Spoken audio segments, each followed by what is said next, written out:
الله الرحمن الرحيم يا شباب. اخوكم معتز من السودان. والله دار اوضح بس نقطه بسيطه كده شاغله بالي بالنسبه لشبابنا في السودان اللي قاعدين يجوا هنا لاوروبا عن طريق البحر وعن طريق، انا واحد من الناس اللي جيت عن طريق البحر، والان انا موجود في مدينه المانيا. والله الوضع يا شباب زي ما نفس ما انتم متخيلين، ما نفس ما انتم قايلين انه البلد دي هنا نعيم وجنه وشنو ياخذ دنيا حلوه. البلد دي والله غير القرف والسنن والديره والفارغه اللي انتم فاهمين الوضع بتاعها كيف، ما في شيء جديد.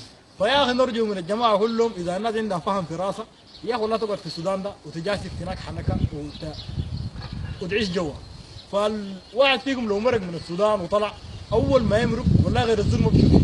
السعوديه، مصر، ليبيا، تونس، العراق، المغرب، كله والله غير الذل ما في اي شيء، في بس قرف وذل وهوان وانتم فاهمين الحاصل. واخوانكم في السعوديه قاعد يوروكم ناس الجداد ده انا ما دايروا وناس ما عارف شنو الكلام ده كله، انتم جاكم واقع لكم وشايفين الحاصل بعيونكم. والله اوروبا ما تختلف عن البلد ديك بشيء. يا هو انا في اوروبا والله فلس وقرف وما في شغل وما في قروش وتتعلم لغه وتقعد عاطل، والله نفس الكلام. اوروبا ده تعاني من ركود في الاقتصاد وتعاني وتعاني وتعاني ومن الارهاب ومن حاجات كثيره. فوالله نازل نظرتهم للاجئين اللي بيجوا هنا ديل والله نظره بتاعت الكلب. والله هنا الكلب بيغيموا اكثر من البشر. هنا لو شافوا كلب وشافوا افريقي لافي والله ممكن يمشي يطعموا الكلب ده، لكن الافريقي ما عندهم يمشي. النازل هنا الكفر على اصوله، بيعرفوا الكفر على اصوله، هنا ديل الكفار على اصوله. فنرجو من الجماعه انه شنو اي زول عنده نيه يركب يجي البحر فيا اخي اخير له شنو؟ اخير له والله يقعد قبله هناك عشان ما يخش في مواضيع ثانيه وجنون ونفسيات وكلام كثير كده ما بداعي له. فاحنا هسه مسكنا الماسوره، فلاقين والله ما دارين اخواننا السودانيين يمسكوا نفس الماسوره دي ويخشوا في مواضيع كده ثانيه، واللهم قد بلغت فشل. فوالله يا اخوكم والله انا شايف هنا ده شغل بتاع شواطين وشغل يعني بتاع دنيا بس، ما بتاع اخره ولا بتاع ايش. فالشيء اللي انا شايفه ده غايته والله ما شيء يصلح لانه شاب سوداني يجي هنا ولا يكون هنا، ما هو مستقبل اصلا. هسه اللاجئين الجدد حوالي 6000 مليون ولا 6 مليون لاجئ الخشوا يا اوروبا ديل، والله كلهم مصيرهم هنا حيمشي لدمار ولكلام ما في زول فيهم حيقوم كده حيبقى زول زي الناس.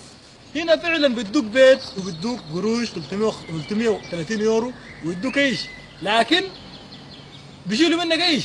بس انت حيكون عندك البيت والقروش، تمشي الصباح تطلع الماركت تجيب حاجاتك تاكل تنوم. سخن معاك فكرت بتجيب البيره زي ما اخوكم شايل البيره وبتكون شنو؟ يا هو تشرب وقاعد، ما في شيء جديد، ما في شيء جديد. فيا اخي نرجو زي ما اخواننا السعوديين شغلهم حار زي ما قال بابا يوحنا، احنا هنا برضو الخواجات دول شغلهم برضو حار، والله شغلهم حار وقروشهم بسيطه. هنا دول ما عندهم قروش، غير السعوديين قروشهم بسيطه. هنا ما في قروش والله. هو شوف الحال عندنا الحال والله، حال الشباب هنا كده ما في شيء جديد. اخوكم الشبلي عنده كلمه ممكن يقولها لكم.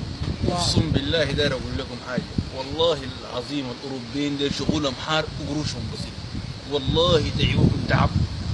انا ما داير والله ما داير اقول لكم زي ما قال بابا، لكن اقول لكم حاجه والله ما بدكم الكلام ما بقدر يطلع بلدكم دي في اي شيء ماشيين انتم كايسين شنو؟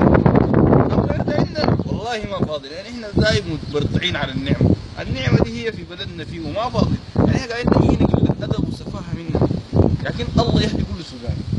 وثانيا يا اخي نحني اخونا طارق جيب الله، والله يا اخونا طارق جيب الله ده كلامه عين العقل وزول ما شاء الله فاهم، بس عنده الفاظ كده شويه سيئه، لكن اخونا ده والله زول كلامه مين.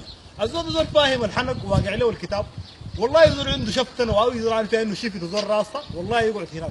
الشفات هناك والله الناس اللي بيمرقوا ديل والله دي الناس شت فارات وناس دايرين يتذلوا ودايرين يتهانوا ودايرين شفتها، والله غير كده ما في شيء. اي زول داير يعيش دنيا وداير يسكر ويمشي يزني ويمشي يعمل الفارغه والله مرحب به معانا، لانه هي دي بلدها هنا.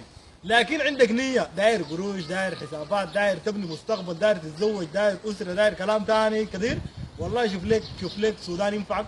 ولو عندكم شغل والله اشتغلوا في البشير ده، شفتوا البشير ده اشتغلوا فيه هو بس، والله هو الوحيد اللي داير شغل، لا هي والله ما في داير شغل ثاني.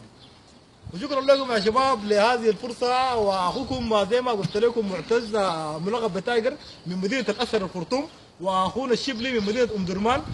وين يا شبلي ام درمان؟ في البحيره الطرمبه حمد النيل كرور بين قوسين الامام مالك. تشيز ثانك يو